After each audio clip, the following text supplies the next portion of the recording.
Глава 10. Большие полосы эманаций. Через несколько дней Дон Хуан продолжил объяснение. Мы находились в его доме в Южной Мексике. Он привел меня в большую комнату, был ранний вечер. В комнате царил полумрак. Я хотел зажечь керосиновые лампы, но Дон Хуан не позволил. Он сказал, что я должен позволить звуку его голоса сдвинуть мою точку сборки туда, где свечение ее захватит эманации полной концентрации и абсолютной памяти. Затем он сообщил мне, что нам предстоит разговор о больших полосах эманаций.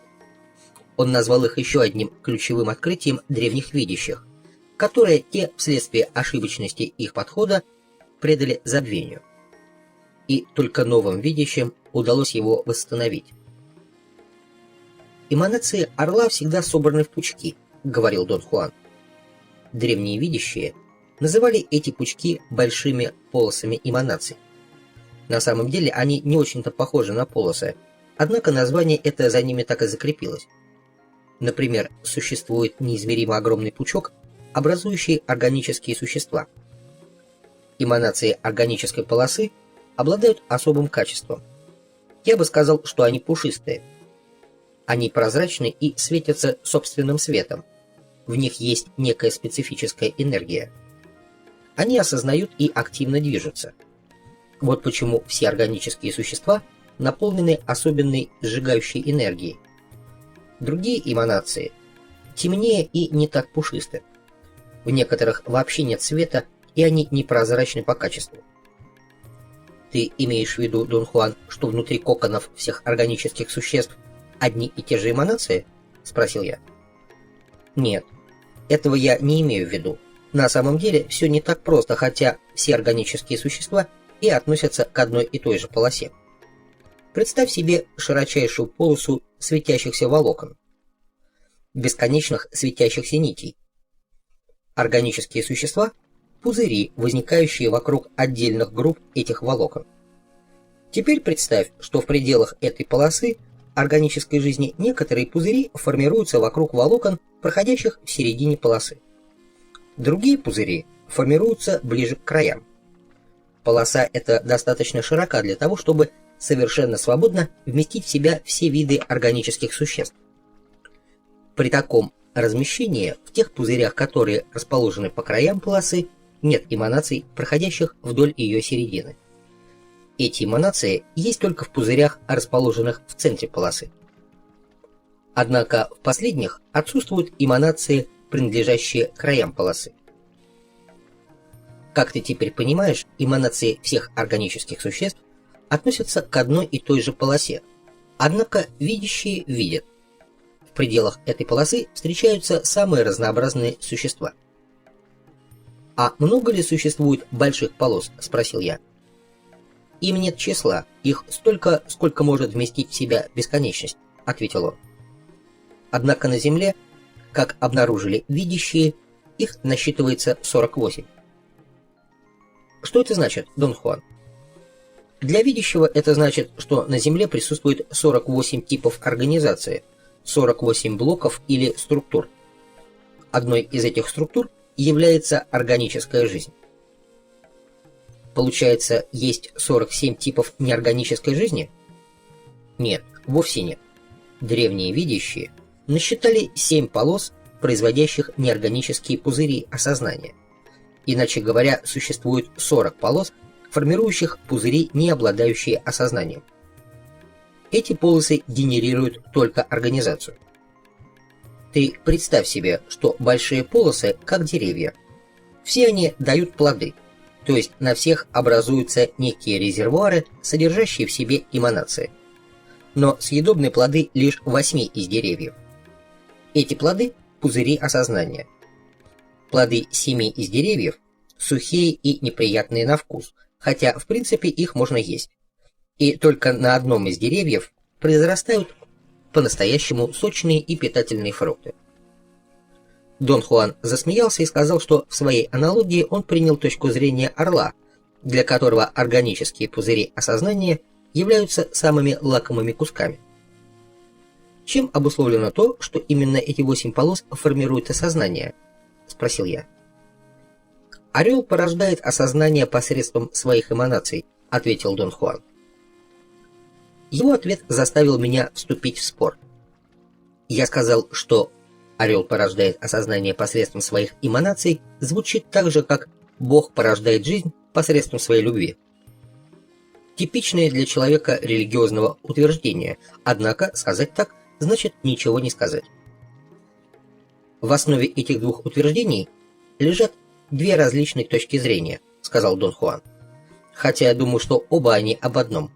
Разница в том, что видящий видит, как орел порождает осознание посредством своих эманаций.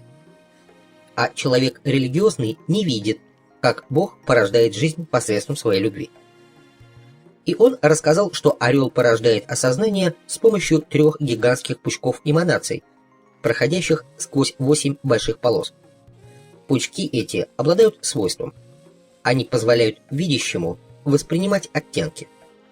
Один пучок производит ощущение бежевато-розового цвета, похожего на цвет света уличных фонарей.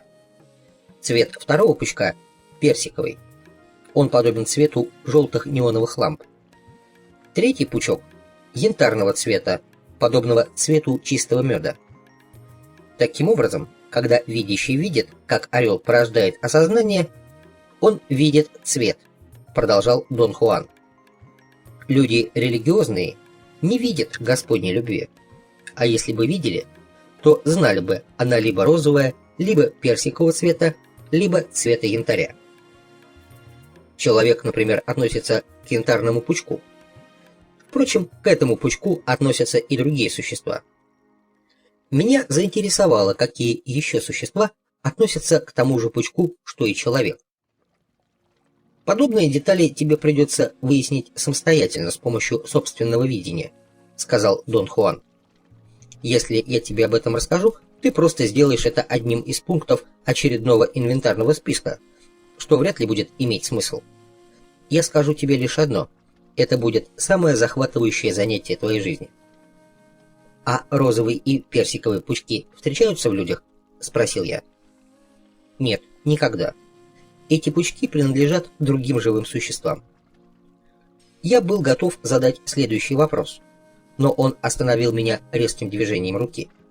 Потом он погрузился в размышления. Довольно долго мы сидели в молчании. «Я уже говорил тебе, что светимость осознания человека имеет цвета», — наконец произнес он. «Но я не сказал тебе тогда, поскольку мы еще до этого не дошли, что речь идет не о цветах, а об оттенках янтарного цвета.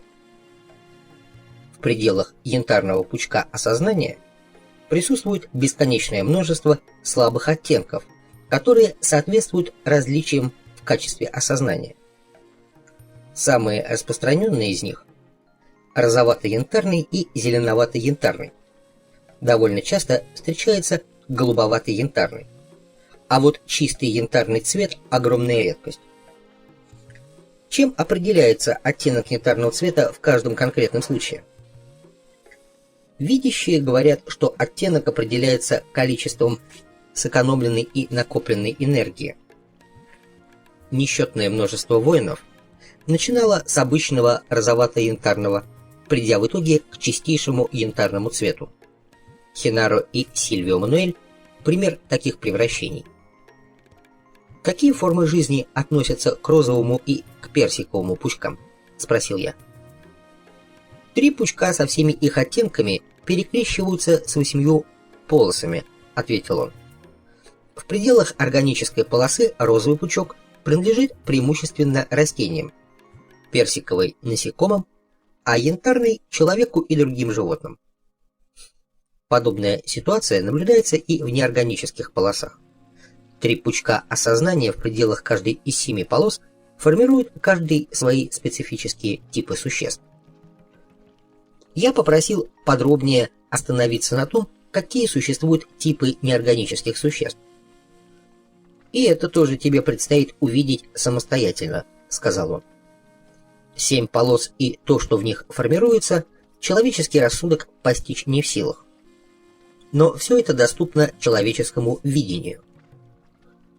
Я сказал, что его объяснение больших полос не вполне укладывается у меня в голове, поскольку то, как он их описал, порождает в моем воображении образы независимых пучков нитей или даже плоских полос, похожих на ленты конвейеров. Дон Хуан объяснил, что большие полосы никогда не бывают плоскими, либо круглыми, эманации в них собраны вместе некоторым совершенно неописуемым образом. И Дон Хуан привел аналогию. Пучок сена, подброшенный в воздух чьей-то рукой. Так что о каком-либо упорядоченном расположении в них эманаций говорить не приходится. И такие термины, как края и середина, в общем-то не соответствуют истинной картине. Однако они необходимы для того, чтобы что-то понять. Затем Дон Хуан рассказал, что внутри оболочек неорганических существ, формируемых 7 другими полосами осознания, отсутствует движение. Они выглядят как бесформенные сосуды, обладающие очень слабой светимостью. Их оболочки совершенно не похожи на коконы органических существ. Они не обладают упругостью, качеством наполненности, благодаря которому органические существа напоминают шары, буквально распираемые изнутри энергией.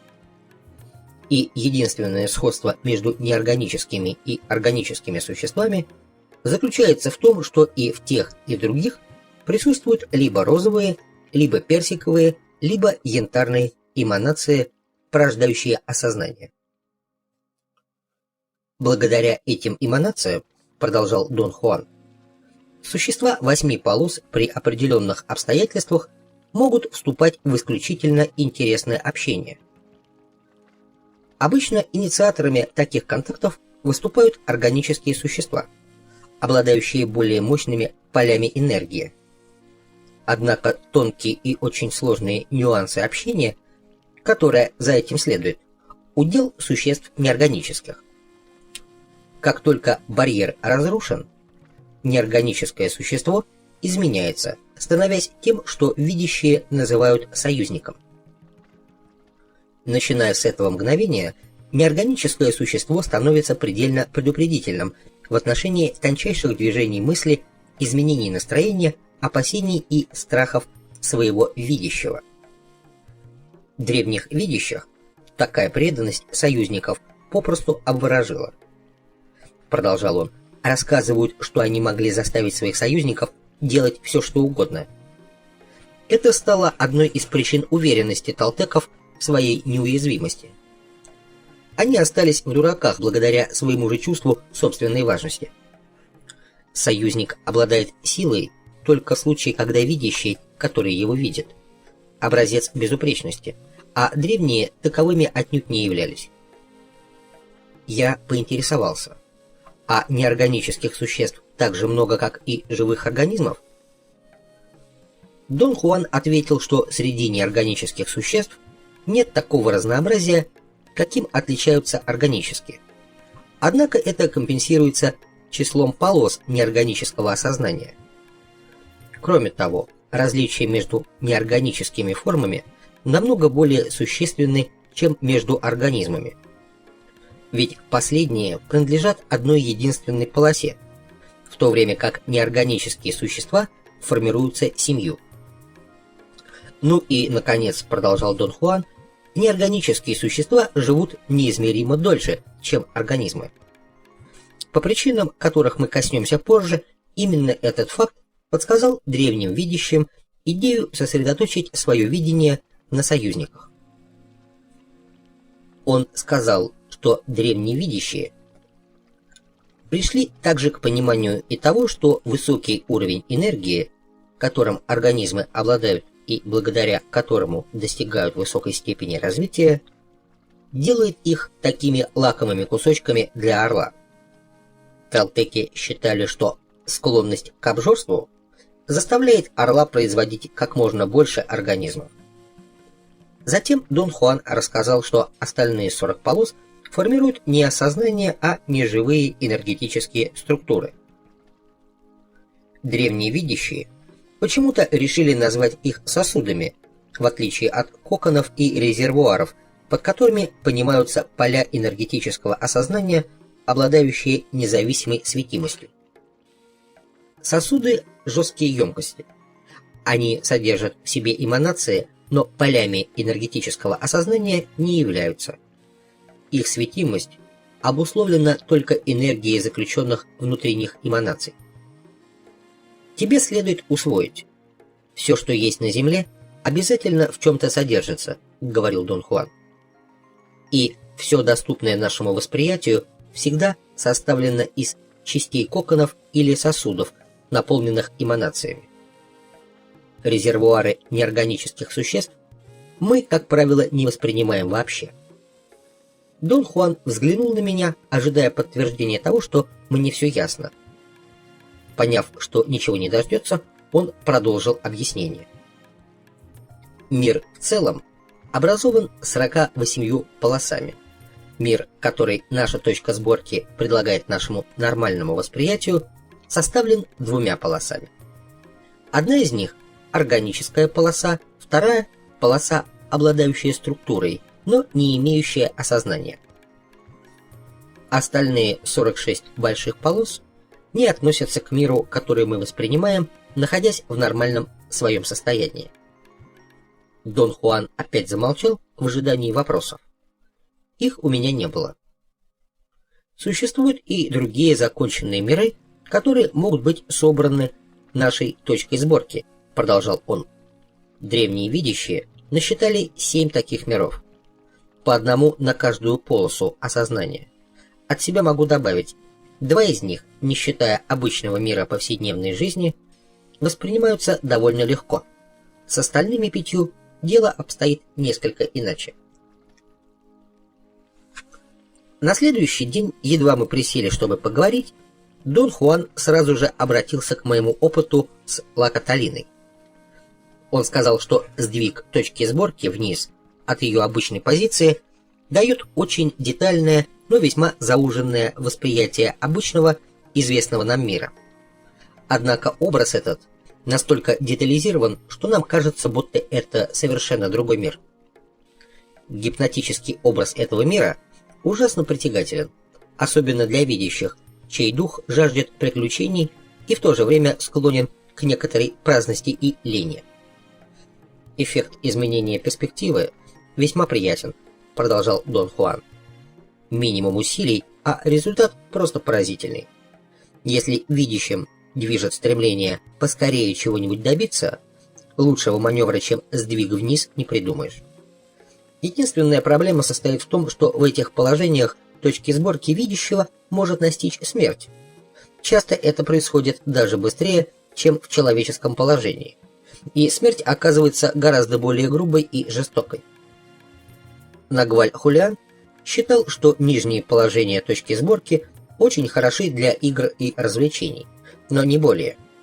Истинные же смены воспринимаемых миров происходят, когда точка сборки уходит вглубь человеческой полосы и достигает определенного критического порога, начиная с которого она может задействовать другую большую полосу. «Как она это делает?» – спросил я. Дон Хуан пожал плечами. «Все дело в энергии. Сила настройки цепляет другую полосу только в том случае, если видящий обладает достаточной энергией. Нормальный энергетический потенциал обычного человека позволяет его точке сборки использовать только одну большую полосу эманаций. И, как следствие, мы воспринимаем тот мир, который нам известен. Если же мы обладаем избыточной энергией, мы способны приложить силу настройки к другим большим полосам и, следовательно, воспринять другие миры. Затем Дон Хуан сменил тему и заговорил о растениях. Это может показаться тебе несообразным, однако деревья человеку гораздо ближе, чем, скажем, муравьи. Я уже говорил тебе, между деревьями и людьми могут устанавливаться очень тесные взаимоотношения. Это происходит потому, что у них есть общая эманация. «У деревьев большие коконы?» – спросил я. Кокон исполинского дерева не намного больше его самого. Но, что интересно, есть крохотные растения, коконы которых по высоте почти равны человеческим, а по ширине в 3 раза больше. Эти растения – растения силы. У них больше всего общих с людьми эманаций. Не эманаций сознания, правда, а эманаций вообще. Есть еще один уникальный момент в том, что касается растений. Их светимость имеет различные оттенки. В общем, они светятся розоватым светом, поскольку их осознание розовое. Ядовитые растения – желто-розовым, целебные – розовые с ярко-фиолетовым отливом. И только растения силы обладают бело-розовым свечением. У некоторых оно несколько темновато, а некоторые буквально сверкают. Но истинное различие между растениями и другими органическими существами заключается в расположении точки сборки. У растений она находится в нижней части кокона, а у всех остальных органических существ – в верхней. А у неорганических? Где у них находится точка сборки? Спросил я. У некоторых в нижней части их резервуаров, ответил Дон Хуан. Эти совершенно чужды человеку, но сродни растениям. У других где-либо в верхней части резервуара. Эти ближе человеку и другим органическим существам. Древние талтыки были убеждены, что растения находятся в очень тесном общении с неорганическими существами. Они считали, что чем ниже располагается точка сборки растения, тем ему легче преодолевать барьер восприятия. У очень больших деревьев и самых крохотных травок точки сборки расположены в самом низу. Поэтому огромное количество магических техник, древних видящих, это средство подчинения осознания деревьев и трав. Талтыки использовали их в качестве проводников при погружении в то, что они называли глубинными уровнями областей тьмы. Ты, конечно, понимаешь, что они только думали, что погружаются в глубины. На самом же деле они смещали свои точки сборки, и те собирали иные воспринимаемые миры, используя 7 других больших полос. Талтыки выжимали из своего осознания все, что могли. Они собирали миры, пользуясь даже теми 5 полосами, добраться до которых видящий может, лишь претерпев опаснейшие трансформации. «Ну и как? Удавалось им собрать те миры?» – поинтересовался я. «Удавалось», – ответил Дон Хуан. В своих заблуждениях они зашли так далеко, что уверовали. Необходимо разрушить все барьеры восприятия, и игра стоит свеч, даже если для этого видящему придется самому превратиться в дерево.